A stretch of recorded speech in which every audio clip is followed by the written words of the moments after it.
Nakasanayan nating mga Pilipino ang paglalagay ng pera sa bangko at alkansya. Ang iba nga nagtatabi ng pera sa tukador o kaya sa ilalim ng unan.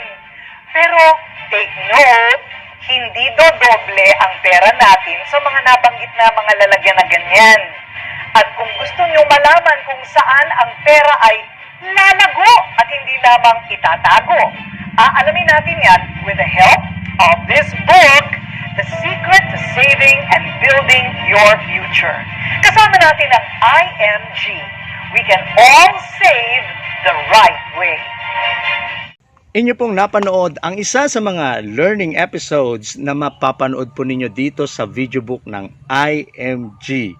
Ito po ang The Secret to Saving and Building Your Future video book po. Alright, so kauna-unahan po tayo dito sa IMG na nagkaroon ng video book kasi alam ko familiar or aware na kayo sa audio book. Ngayon naman sa amin sa IMG, innovation sa amin ang video book. And then, syempre lahat ng episode ninyo pong napanood or pwedeng mapanood dito ay dito po nahango sa ating libro, The Secret to Saving and Building Your Future. And both, yan, parehas ang laman. Ang kaibahan lang po ito, if you are a good reader and you want to enhance your reading skills, pwede kayong mag-PM sa akin, direct message me also or call me, yan sa ating number para mabigyan ko po kayo ng hard copy. Kung gusto niyo naman po talaga yung video, yung buong episode, right? Kasi clip lang yung pinakita ko po sa inyo, hindi ko po pwedeng ibigay lahat yan. Clip lamang at kailangan ninyong mapanood or gusto ninyong mapanood yung buong video ng episode na yan about healthcare, about insurance, about building a strong financial foundation, about investment.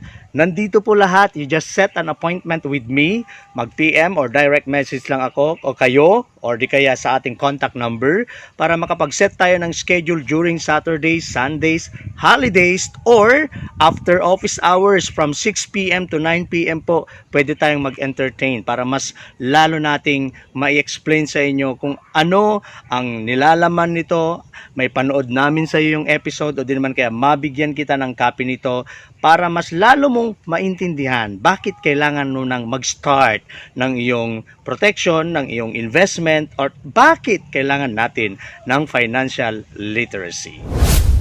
Before IMG, I was a civil engineer. Accountant. I was a plain housewife. Before IMG, I used to be a doctor. I was a maintenance crew. manufacturing operator. I'm a housewife. I was an accounting clerk. I'm a medical doctor. I am an engineer. Before IMG, I used to be a teacher, I was a government employee. a production worker. Geologist. I am a bank employee. Before IMG, I was an admin staff, I was a seaman. design engineer. I was a deli manager. I was a telecom engineer. Before IMG, I was quality director. I used to be a doctor, Production operator. industrial engineer. IT home-based freelancer. Before IMG, I was a manufacturing specialist. I was an exporter, Engineer. Software developer. I was a Caltex dealer. Admin officer. I was a florist. Before IMG, I was a service crew. I'm great. I am great. I And I am great. IMG. IMG. IMG. I am great. I am G. I am great. I am great. I am great. IMG.